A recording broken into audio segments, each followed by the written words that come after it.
26th question మనం చూద్దాం. 26th question కనుక గమనిస్తే ఈ క్రింది వివరాలను పరిశీలింపమన్నాడు. భారత రాష్ట్రపతి పార్లమెంటు ఉభయ సభల్లోని సభ్యులు మరియు ప్రతి రాష్ట్ర శాసనసభలోని ఎన్నికైన సభ్యులతో కూడిన ఒక ఎన్నికల గణముచే ఎన్నుకోబడుతుంది అన్నాడు. పార్లమెంట్ ఉభయ సభలోని సభ్యులు అన్నాడు. ఉభయ సభలోని సభ్యులు అంటే నామినేటెడ్ మెంబర్స్ కూడా వస్తారు.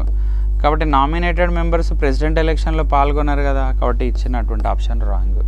నెక్స్ట్, రాష్ట్రపతి ఎన్నికల్లో నామినేటెడ్ మెంబర్స్ పాల్గొన్నారు కాబట్టి రాంగ్.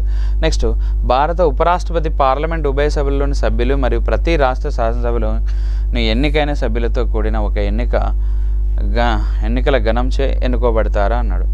పార్లమెంట్ ఉభయ సభలోని సభ్యులు ఓకే రైటే, కానీ ప్రతి రాష్ట్ర శాసనసభలోని ఎన్నికైన సభ్యులు అన్నాడు. Wrong answer. సో 1, 2 రెండు కూడా రాంగే. ఇక్కడ ఉన్నది డీలో ఉన్నది, D option right answer. Next, consider the following commissions. So ఇక్కడ ఇచ్చినటువంటి కమిషన్లను ఇక్కడ ఏమన్నాడు, క్రోనలాజికల్ ఆర్డర్లో చెప్పిండు. క్రోనలాజికల్ ఆర్డర్లో పేర్చమని చెప్పిండు. ఇక్కడ చూద్దాం. ఫస్ట్ కాకా Kalelkar commission and backward classes. ఇది కాకా కాలేల్కర్ కమిషన్ ఎప్పుడు ఏర్పాటు చేయబడ్డది? 1953లో ఏర్పాటు చేయబడ్డది. తర్వాత సర్కారియా కమిషన్, ఇది 1983లో ఏర్పాటు చేయబడ్డది, 1983లో. తర్వాత షా కమిషన్ ఎమర్జెన్సీ ఎక్సెసెస్, అది ఎప్పుడు 1977లో ఏర్పాటు చేయబడ్డది. షా కమిషన్ 77లో ఏర్పాటు చేస్తే రిపోర్ట్ ఇస్తుంది. నెక్స్ట్, ఇది ఎమర్జెన్సీ దానిపైన ఇచ్చినటువంటిది. సరే చూద్దాం. ఫస్ట్ 1953 ఫస్ట్ ఆప్షన్, తర్వాత థర్డ్ ఆప్షన్, తర్వాత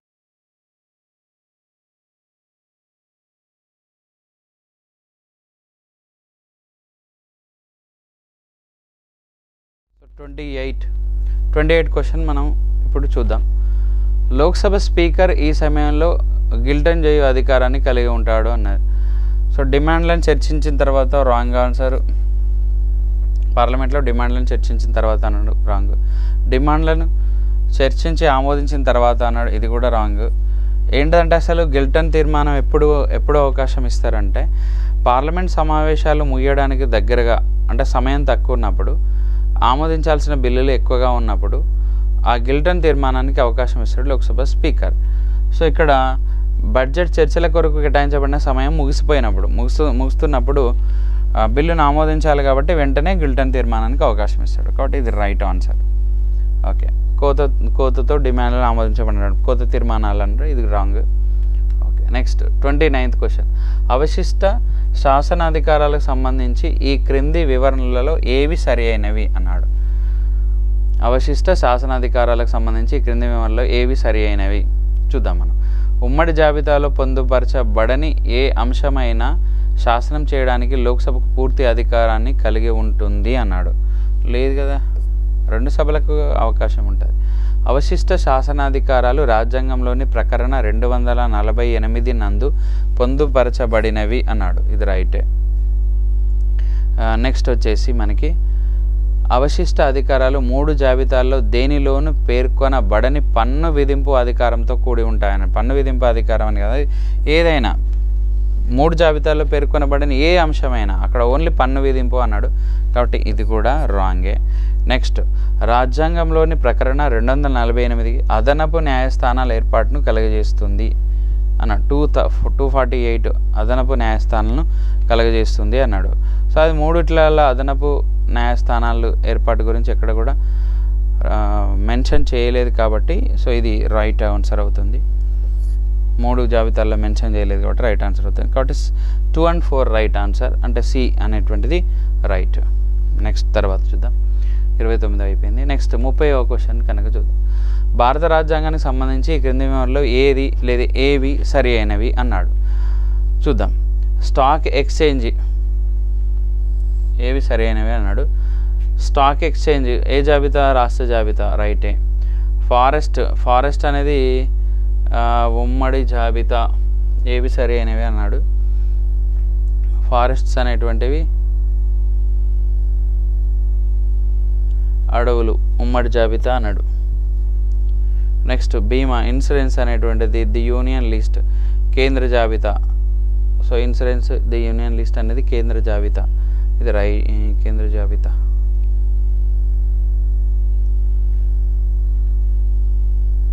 okay. Next marriage and divorces, వివాహము మరియు విడాకులు, ఉమ్మడి జాబితా. Which reference of the constitution of India, which one of the following pairs is not correct. Sorry, stock ఎక్స్చేంజ్లన్నీ కేంద్ర జాబితా. కేంద్ర జాబితా అనేది రైట్ ఆన్సర్. అంటే కానిది ఏది అంటే ఏ. సో సరి అయినది కానిది ఏది, సరి అయినవి అంటే సరి అయినవి కానివి. సో ఇది రైటే. ఫారెస్ట్ ఉమ్మడి జాబితా ఇది రైటే. ఇన్సూరెన్స్ కేంద్ర జాబితా ఇది రైటే. ఇది మ్యారేజ్ అండ్ డైవర్సెస్ ఇది కూడా రైటే. Next, which of the following statement of the record of inter state council is are correct అన్నాడు. అంతర్రాష్ట్ర మండలికి సంబంధించి ఈ క్రింది వాటిలో ఏవి సరి అయినవి అని అడిగాడు. ఇక్కడ భారత రాజ్యాంగంలో నిబంధనల కింద అది ఏర్పాటు చేయబడినది అన్నాడు. అంతే కదా, అంతర్రాష్ట్ర మండలి 263 అనేటువంటి ఆర్టికల్ ప్రకారం ఏర్పాటు చేయబడ్డది, ఇది రైటే. నెక్స్ట్ రెండోది, ఈ మండలికి ఒక సలహాపూర్వక సంస్థ, దానికి పర్టికులర్గా ఆర్టికల్ అనేటువంటిది ఉన్నప్పటికీ కూడా అది కంప్లీట్ పవర్స్ని కలిగి ఉండదు, ఒక అడ్వైజరీ బాడీ లాగా మాత్రమే మనం చూడాలి. ఇది సలహాపూర్వక సంస్థ, ఇది రైటే. నెక్స్ట్, వ్యవహార ప్రక్రియలను మండలి పరిశీలనలో ఉంచడానికి భారత ప్రధానమంత్రి చైర్మన్గా ఒక మండలి స్థాయి సంఘం ఉంటుంది అన్నాడు. సో ఇక్కడ హోమ్ మినిస్టర్ అధ్యక్షతనే ఉంటుంది. హోమ్ మినిస్టర్ చైర్మన్గా ఒక మండలి స్థాయి సంఘం ఉంటుంది, కానీ ఇక్కడ ప్రధానమంత్రి అన్నాడు. సో ఇది రాంగ్ ఆన్సర్. కాబట్టి 1, 2 అనేటువంటిది రైట్ ఆన్సర్. నెక్స్ట్ 32వ క్వశ్చన్ చూస్తే 32 క్వశ్చన్, ఒక లోక్ అదాలతులు జారీ చేయే అవార్డులు ఒక సివిల్ న్యాయస్థానం యొక్క తీర్పుగా పరిగణించబడుతుంది.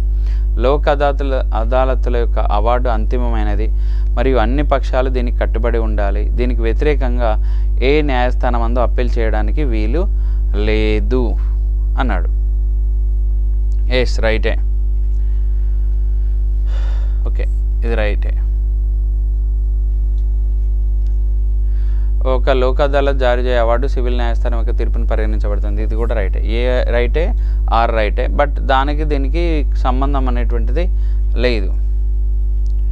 కాబట్టి ఇచ్చినటువంటి దానిలో ఏ మరియు ఆర్ సరైనవి, కానీ ఆర్ ఏకు సరైన వివరణ కాదు. బి అనేటువంటి option right. Next, India's Look East policy.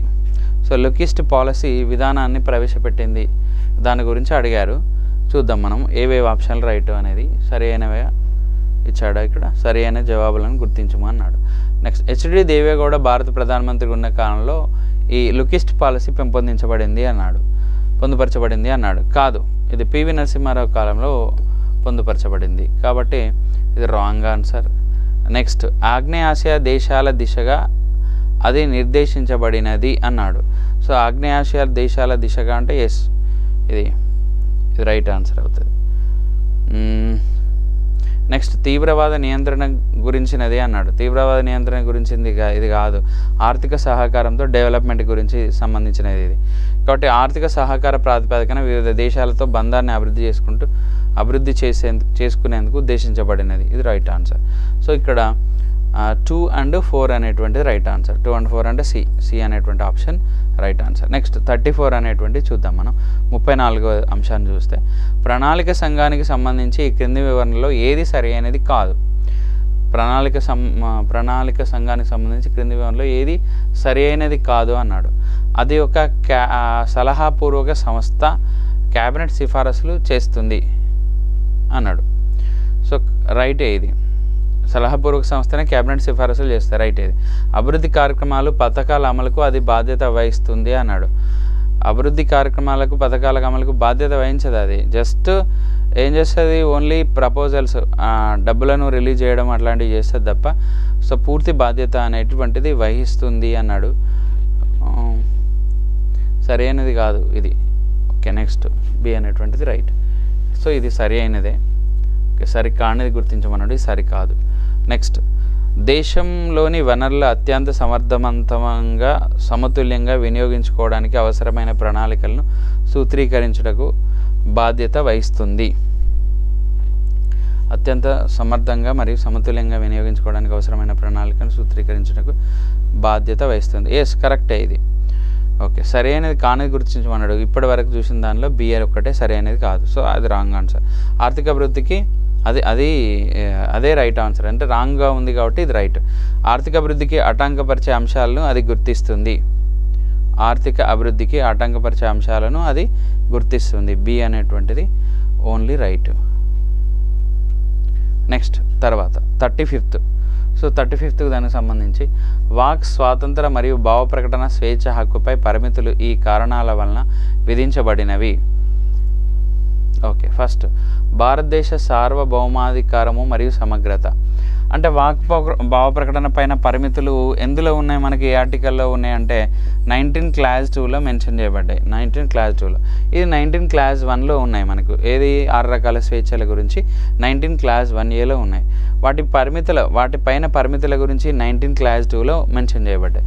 So అందులో ఏమున్నాయంటే భారతదేశ సార్వభౌమాధికారము సమగ్రత. ఓకే, ఇది రైటే, దాని గురించి ఉంది. నెక్స్ట్ కోర్టు ధిక్కరణ నేరం గురించి కూడా, కోర్టు ధిక్కరణ చేయొద్దు అనే దాని గురించి కూడా ఉంది. ప్లస్ విదేశాలతో స్నేహ సంబంధం అనేది కూడా ఉన్నది 19 Clause 2లో మెన్షన్ చేయబడ్డాయి. ఇవన్నీ 19 Clause 1లో మెన్షన్ చేయబడ్డ 6 రకాల స్వేచ్ఛల పైన రెస్ట్రిక్షన్స్ అవి. ఆ రెస్ట్రిక్షన్స్ గురించి ఈ 3 రైటే ఇప్పటి వరకు అయితే. నెక్స్ట్ అల్పసంఖ్యాకుల సంరక్షణ, మైనార్టీల సంరక్షణ గురించి లేదు. సో ఒకటి 1, 2, 3 అనేది రైట్ ఆన్సర్. 1, 2, 3 రైట్. ఏ